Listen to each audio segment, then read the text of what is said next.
Assalamualaikum warahmatullahi. Selamat datang kembali ke channel Syukri Saham Global. So pada kali ini kita akan discuss berkenaan dengan mesyuarat yang telah berlaku di antara Elon Musk dan juga Perdana Menteri Malaysia Datuk Seri Anwar Ibrahim yang berlaku pada penghujung minggu lepas. Yang mana juga Perdana Menteri memaklumkan selepas daripada pertemuan tersebut bahawa Tesla akan membuat pelaburan yang besar di dalam ekonomi Malaysia. Of course, sebagai rakyat Malaysia, kita semestinya happy dengan berita ini kerana Tesla adalah salah satu syarikat yang terbesar di dunia yang mana pelaburan di Malaysia menunjukkan keyakinan terhadap Perdana Menteri dan juga terhadap ekonomi Malaysia. Walau bagaimanapun, saya sebenarnya agak skeptikal. Saya sebenarnya agak sedikit sangsi dengan perancangan di antara Tesla dan juga kerajaan Malaysia ini atas beberapa sebab, yang mana saya akan explain sebab-sebab tersebut. Seterusnya juga, saya adalah shareholder dalam saham Tesla. Taklah banyak berjuta-juta, tapi adalah saham Tesla yang mana saya telah pun membeli saham Tesla semenjak daripada tahun 2019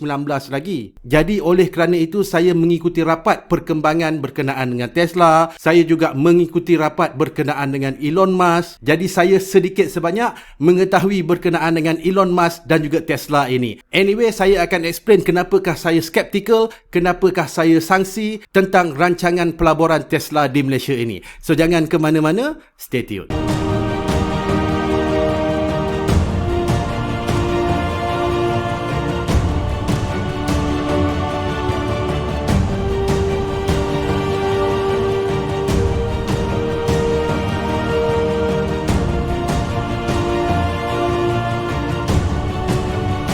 Jadi mengikut daripada laporan yang telah dikeluarkan oleh Bernama selepas daripada pertemuan secara online di antara kerajaan Malaysia dan juga Tesla. Yang pertamanya, Elon Musk bersetuju Tesla Inc. membuka ibu pejabat di Cyberjaya. Yang keduanya, Elon Musk menyatakan persetujuan untuk melabur secara besar-besaran di Malaysia. Yang ketiganya, Elon Musk akan berkunjung ke Malaysia dalam masa yang terdekat. Yang keempat, terdapat 3 syarikat di Malaysia yang terlibat secara langsung bersama SpaceX. Dan yang kelima, kerjasama dengan Elon Musk dalam Starlink, SpaceX dan kenderaan elektrik iaitu Tesla membawa puluhan ribu pekerjaan untuk rakyat Malaysia. Jadi apa yang dilaporkan oleh Bernama ini adalah sesuatu yang begitu positif untuk ekonomi Malaysia selepas pertemuan di antara Datuk Seri Anwar Ibrahim dan juga CEO Tesla Elon Musk. Jadi sekiranya Tesla membuat pelaburan, especially-nya membuka kilang yang dikenali sebagai Gigafactory di Malaysia, memang ia akan benar-benar memberi impak terhadap ekonomi negara kerana secara puratanya kos pembinaan untuk satu-satu kilang Gigafactory Tesla ini di antara 2.5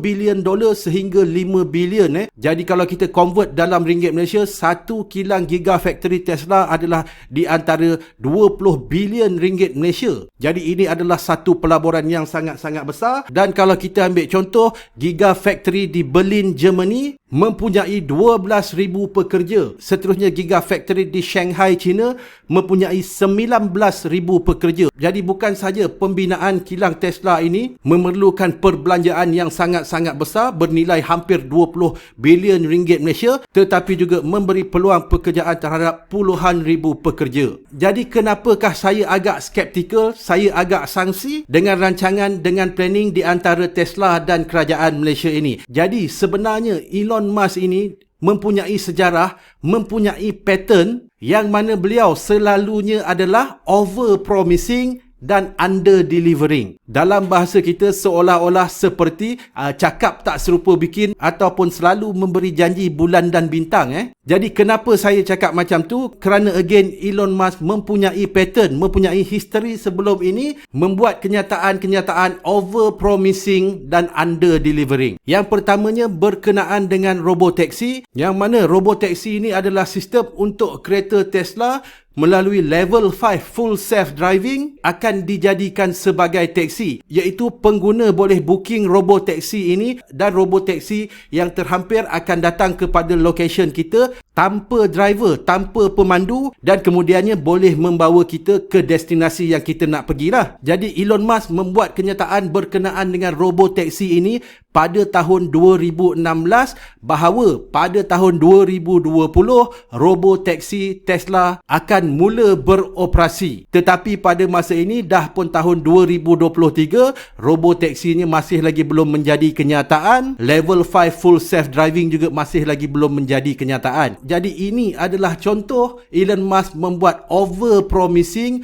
dan under delivering. Seterusnya berkenaan dengan semi truck ataupun kat sini kita panggil trailer, lori yang besar tu, iaitu trailer yang menggunakan 100% kuasa elektrik bateri. Jadi semi truck ini telah pun diumumkan oleh Elon Musk pada tahun 2017 yang menyatakan bahawa semi truck ini akan mula dikeluarkan secara besar-besaran pada tahun 2019.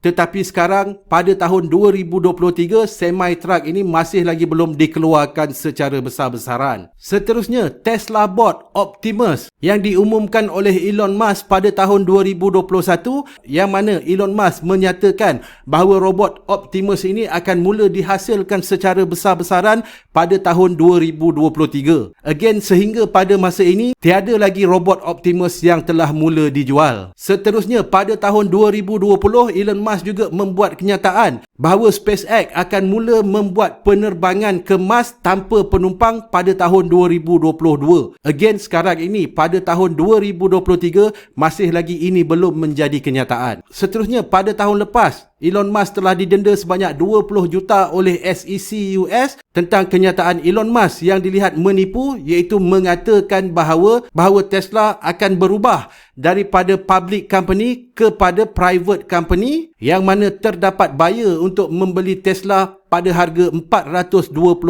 pada tahun 2018, yang mana pada ketika itu saham Tesla adalah di antara paras $340 dan $350. Jadi disebabkan dengan kenyataan itu, investor terus membeli saham-saham Tesla dengan harapan bahawa apa yang dikatakan oleh Elon Musk itu menjadi kenyataan. Tetapi perkara itu tidak terjadi. Seterusnya SEC menyaman Elon Musk dengan denda $20 juta dan seterusnya beliau berhenti daripada menjadi chairman Tesla. Alright, jadi itu adalah history berkenaan dengan Elon Musk yang dilihat selalu membuat kenyataan yang over promising, under delivering, yang mana bukan sekali saja, malahan telah berlaku banyak kali dalam sejarah Tesla dan Elon Musk ini. Jadi itu sebab pertama yang menyebabkan saya skeptikal, saya sangsi dengan hasil pertemuan di antara Elon Musk dan juga Perdana Menteri Malaysia ini. Seterusnya, kalau kita melihat kepada behavior ataupun perlakuan Elon Musk sewaktu meeting ini sedang berlangsung di antara Tesla dan juga kerajaan Malaysia, yang mana Elon Musk membuat beberapa tweet sewaktu meeting ini sedang berlangsung yang langsung tidak berkenaan dengan apa yang sedang dibincangkan di antara mereka, iaitu Elon Musk membuat beberapa tweet reply seperti "you can do that", "cool", "good summary", yang semuanya tidak berkenaan dengan meeting yang sedang berlangsung. Jadi apakah Elon Musk berada dalam keadaan yang boring, yang bosan pada ketika itu sewaktu perbincangan sedang berlangsung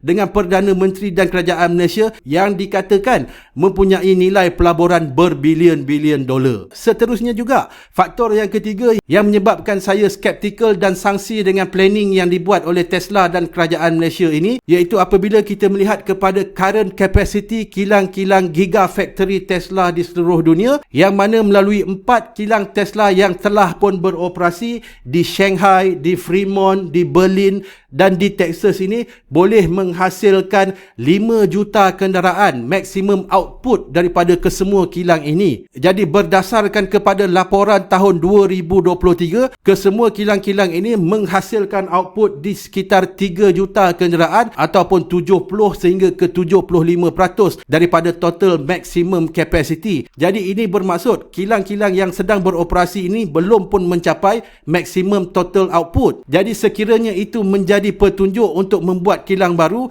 maka belum ada keperluan untuk Tesla membuat kilang yang baru dalam masa yang terdekat ini, kerana kilang yang sedang beroperasi ini pun masih belum mencapai maximum output yang boleh dikeluarkan. Jadi pada pandangan saya, berdasarkan kapasiti kilang Tesla pada masa ini adalah sangat-sangat tidak bijak untuk membuat kilang yang baru pada masa ini. Jadi soalan yang seterusnya, soalan yang lebih besar ialah kenapakah Elon Musk membuat perjumpaan ataupun meeting secara online bersama Perdana Menteri ini? Kerana pada pandangan saya, Tesla, Elon Musk adalah juara publicity. Sebenarnya Tesla tidak pernah membuat iklan berbayar dalam mana-mana media untuk menjual kenderaan Tesla. Tesla mempunyai zero marketing cost. Tak pernah Tesla membuat apa-apa advertising.